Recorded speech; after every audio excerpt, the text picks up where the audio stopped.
Hi, I'm Kathleen and I work here at the iHub, and I'm really excited today because I'm getting to show you our brand new rare earth stamps that are launching very soon on Create and Craft TV. Now the reason I'm so excited is that this collection is a little bit different for rare earth. They are beautiful wild animal stamps, but they're not just ordinary stamps. We've given you an outline one and a silhouette one, which means that we can stamp our outline image and then we can add colour instantly into the image by using the silhouette stamp.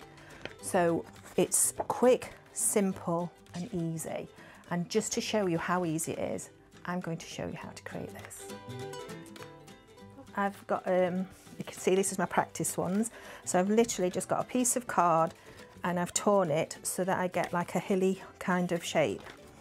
And then you bring in your rare earth inks and you position the piece of card, and all we do is bring in the colour gently, using your glass mat as that makes the blending really easy, and up towards your card and brush it in. And if you do it a little bit splodgy, that gives you a little bit of texture for your grass. If you do it really smooth, that's up to you, it doesn't matter.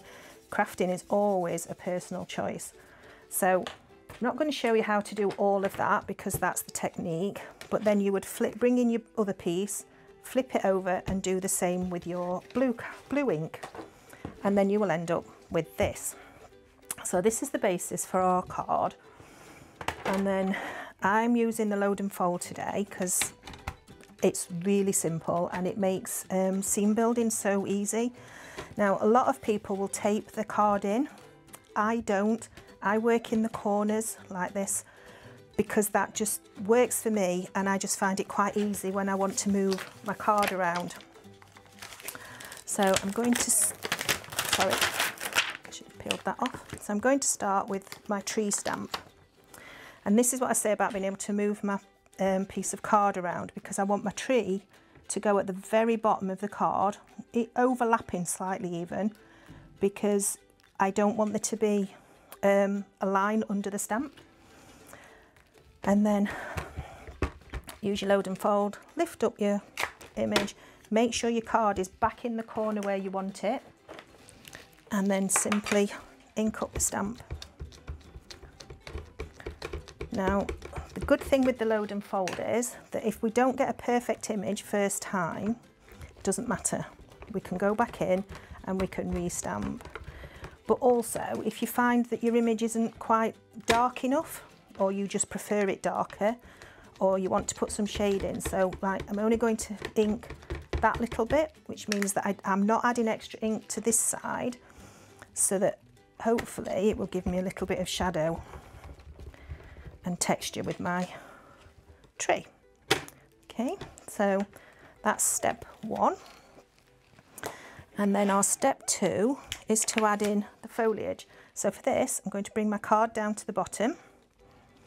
I'm going to lay my stamp where I want my greenery to be. So I think it's going to go a bit more that way. So you can choose, you could do it that way, you could do it this way, you could do multiple stamps. It's entirely up to you, but I'm going with it there. In fact, I'm going to put my card to this corner. Okay, so do the same again. We pick up and we pop a bit of green on. So I'm going all over with this piece and then push it down. And then I'm going to go in again, but I'm going to concentrate more on the centre of the foliage so that we can get a little bit of shading in our tree. Okay, do I think I want a little bit more? Yes, I do. I'm going to have a little bit more on that side and a little bit more in the middle. And the beauty is by keeping your card in the same position, you could do this a dozen times. And you could add some different shades of green in and some different colour browns, anything you want to be able to build up your image. So next I'm going to pop some grass in. So I'm going to pop my card up to the top again. And for this, I'm going to lay my stamp quite a bit over the edge because I only want grass at the very bottom of my card. And if I put it up here, you would end up with quite a big bulk of green. but I only want a tiny bit, so we go in there. And with this, you can play around. You can make different layers of your grass, and again, bring in different colours. And if you had a little bit of redding, you could make the top of the flowers into poppies. You know, it's entirely up to you how much layers you put in. So I'm happy with that. And I'm going to put a little bit more on this side. So I'm going to move it across. And again, having it overhanging. I'm going to pop in a little bit more green.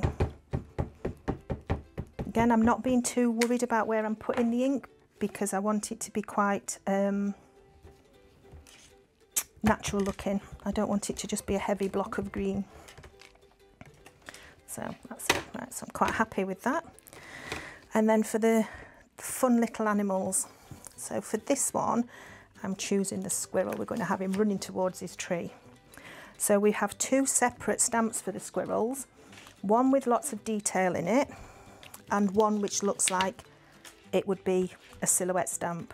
So when I said there was different ways to use it, you could stamp your detail stamp and then you can use all your ink markers, watercolour paints, pencils, anything you like to colour it in, or you could stamp this in black and have it a silhouette, or this is what we're going to do with it. So this is the fun part now. So we position our squirrel and I'm going to ink him up in a darkish brown colour. And again, like I say, these stamps can work in pairs or as standalone, which makes them really marvellous. Check that I've got my thing in the right place and stamp. Okay, right, happy with that. So then we bring in our silhouettes part of the stamp, which is going to fill in the colour for the squirrel's fur. So I'm sorry, but I'm going to have to lean over because I need to line up exactly where the image goes, like that. Okay, once you're happy, same again, pick it up, make sure your card stays in place. Pop on a lighter brown ink. Obviously you could choose whatever colour you want. You could have a grey squirrel or you could go psychedelic and have different colours. It's entirely up to you again. And then stamp. And there we have our coloured in squirrel. So that would then, all I've done is add some black imaging and I would add a sentiment and then that would be my card. But if you have a look through the stamp sets, there is lots and lots of animals in there and hundreds of scenes you can make. I can't wait to see what you do.